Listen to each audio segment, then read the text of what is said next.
Doctor spine problems కూడా ఎక్కువ చూస్తున్నాం.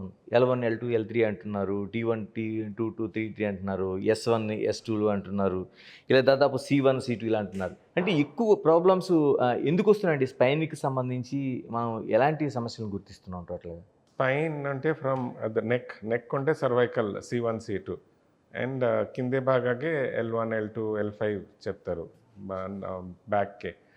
సో హోల్ స్పైన్కి మీన్స్ నౌ డేస్ అన్ని జనాలు టేబుల్ మీదే కూర్చుంటి కంప్యూటర్లో జాబ్ చేస్తారు. కంప్యూటర్ జాబ్ చేస్తే ఈ బ్యాక్ మసిల్కి స్ట్రెస్ అవుతుంది. So when we go to gym, we only do exercises for hands and legs. We look at the 4 packs, 6 packs, but back muscles ke we don't give stress, means attention. So back, neck and back pain janita problem takwa cheyali ante back muscles ke strengthen cheyali. For that every day some surya namaskaralu laga cheste back muscle strengthen avutundi. Just like అంటే yoga type. Yes. Then back muscle strengthen అయితే then ఈ everyday problem of neck and back pain significantly తగ్గిపోతుంది. చాలా వరకు yoga teachers ఇటువంటి pains ఉండేటప్పుడు మీరు చెయ్యొద్దనేది ఒక కాషన్ అయితే చెప్తా ఉంటారు. అంటే ముందు నుంచి చేయాలంటారు మీరు. డైలీ చేస్తే పెయిన్ రాదు. At the time of pain exercise చేయొద్దు. బట్ ట్రీట్మెంట్ తర్వాత పెయిన్ రిలీఫ్ టైంలో యోగా చేస్తే మళ్ళీ పెయిన్ రాదు. డాక్టర్ గారు తర్వాత ఈ పక్షవాతం అంటే పారాలిసిస్ కోసం మనం వింటుంటాం. అంటే దీనికి ప్రధాన కారణం ఏంటండి? చాలా వరకు పక్షపాతం 90% ఇది blood pressure and diabetes and heart డిసీజ్లో వస్తుంది. అండ్ 10% బ్రెయిన్ క్యాన్సర్తో పక్షపాతం వస్తుంది. ఆర్ బ్రెయిన్లో కొద్దిగా రక్తనాళిలో తేడా ఉంటే రక్తనాళి తేడా ఉంటే వీక్ వెసల్స్ ఉంటుంది. వీక్ వెసల్స్కి అదే యాన్యూరిజం చెప్తారు, లేదంటే ఆర్టీరియోవెనస్ మాల్ఫార్మేషన్ ఏవిఎం చెప్తారు. అది సడన్లీ బర్స్ట్ అయిపోతుంది. బర్స్ట్ అయితే కూడా పక్షపాతి అవుతుంది. సో ఈ ట్యూమర్ జనిత స్ట్రోక్ అయితే అదికి ఇమీడియట్లీ ఆపరేషన్ చేయాలి. లేదంటే యాన్యూరిజం లేదంటే ఏవిఎం ఉంటే ఆ కోసం ఐదర్ సర్జరీ ఉంది, లేదంటే ఈ కాయిలింగ్ ట్రీట్మెంట్ కూడా స్టెంటింగ్ ద్వారా కూడా ట్రీట్మెంట్ చేయవచ్చు. సార్ చాలా వరకు అల్జీమర్ కేసులు మనకి ఈ మధ్య కాలంలో ఎక్కువ కనిపిస్తున్నాయి. దీనికి అంటే లైఫ్ స్టైలే కారణమా? లేకపోతే మనం ఉపయోగిస్తున్న గాడ్జెట్స్ కావచ్చు? ఎందుకంటే డిపెండింగ్ ఎక్కువ మనం వాటిపైనే ఉంటుంది మనకంతా. Alzheimer's means age related memory changes. అది విత్ చాలా ఏజ్లో 80-90 ఇయర్స్లో స్లోలీ మెమరీ ప్రాబ్లం అన్ని పర్సన్స్కి వస్తుంది. But you can only delay that by doing mental exercises and having healthy lifestyle so that the brain ke blood flow should be normal.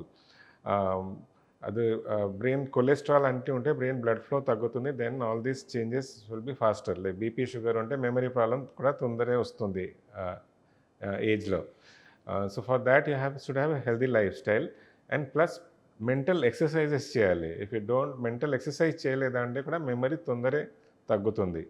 ఇప్పుడు recently ఒక paper వచ్చింది కి ఇప్పుడు అన్ని ఏఐ ఆర్టిఫిషియల్ ఇంటెలిజెన్స్ చేస్తారు కదా, అని ఏమి ఇన్ఫర్మేషన్ కావాలంటే చాట్ జీపీటీలో మాకు సమ్మరీ ఆఫ్ దిస్ అడుగుతారు, అది చేస్తారు. సో మెంటల్ ఎక్సర్సైజెస్ తగ్గిపోయింది జనాలకి. ఆ కోసం వాళ్ళు దెన్ ఐక్యూ అసెస్మెంట్ చేశారు. పీపుల్ చాట్ జీపీటీ యూజ్ చేస్తారు, ఎవరు యూజ్ చేయట్లేదు. చాట్ జీపీటీ యూజ్ వాళ్ళకి ఐక్యూ తగ్గిపోయింది. Because there is no mental exercise. And AI to maku write an essay on a specific topic and AI to it will comes off. So they don't use their mental power, no. So then when they did an IQ assessment both, ఇది latest already paper వచ్చింది అది. Okay. So ఆ కోసం people should not all the time depend on AI or chat GPT.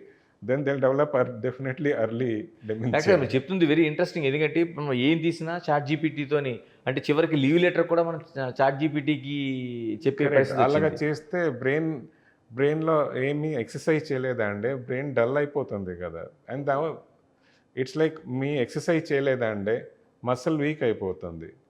Same thing brain exercise చేయలేదంటే brain also IQ power intelligence అన్నీ తగ్గిపోతుంది.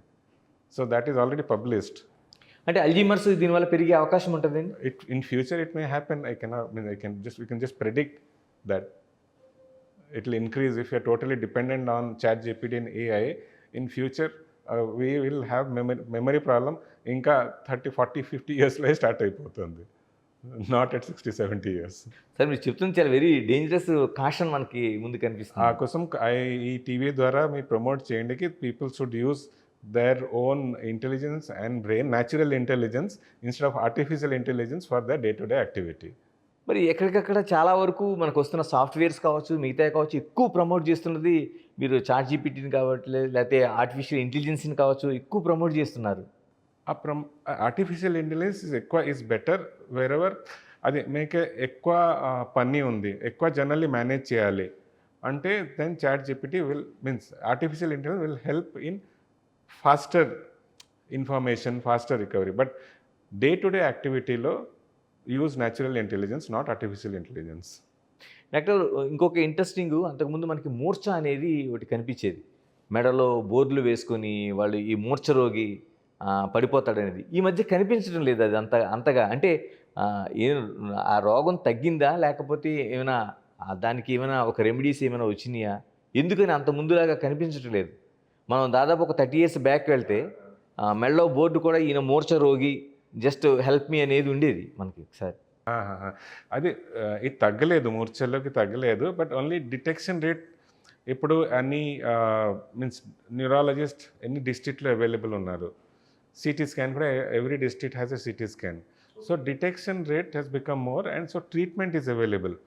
So అదికి first మెడిసిన్స్లో ట్రీట్మెంట్ చేస్తాము. 70% పీపుల్ విత్ మెడిసిన్లో మూర్ఛ తగ్గిపోతుంది. 30%కి తగ్గలేదండి, ఆ కోసం సర్జరీస్ కూడా ఉంది. సో ఆ కోసం అర్లియర్ జనరల్ పబ్లిక్లో సడన్లీ మూర్ఛ అయిపోతుంది, అది because treatment is there. So we don't find them. But disease is there, adequate treatment is available and its detection early ఉంది. ఆ కోసం means you don't see in public. Doctor ఒక age వచ్చిన తర్వాత మనకి పార్కిన్సన్స్ అంటే వణుకుడు అనేది చాలా వరకు మన కేసెస్ కనిపిస్తున్నాయి. ఎందుకు వస్తుందండి అసలు? మెయిన్ కారణం ఏమంటారు? పార్కిన్సన్స్ అంటే బ్రెయిన్ నార్మల్ యాక్టివిటీ కదా, hand movement, leg movement is dependent on బ్రెయిన్లో electrical activity. So brain electrical activity also is depend on the బ్రెయిన్లో కెమికల్స్ ఉంది. ఆ కెమికల్స్ రియాక్షన్తో ఎలక్ట్రికల్ యాక్టివిటీ జనరేట్ అవుతుంది. So that chemical name is dopamine. With age ఆ dopamine తగ్గిపోతుంది. తగ్గిపోతే then electrical activity will become derange అయితే abnormal movement start అవుతుంది, లైక్ ట్రెమర్స్ అండ్ అది. సో ఫస్ట్ ఆ నడక ప్రాబ్లం వస్తే అది మెడిసిన్లో ట్రీట్మెంట్ చేస్తాము, డోపమిన్ లైక్ మెడిసిన్స్. ఆ మెడిసిన్లో కూడా తగ్గలేదండి, దెన్ ఆ కోసం డిఫరెంట్ సర్జరీస్ చేస్తాం. DBS సర్జరీ ఉంది, ఫోకస్డ్ అల్ట్రాసౌండ్ ఉంది. దెన్ సో ఆ 2 టైప్ ఆఫ్ సర్జరీ చేస్తే కూడా తగ్గుతుంది. For more videos like this, subscribe Big TV channel.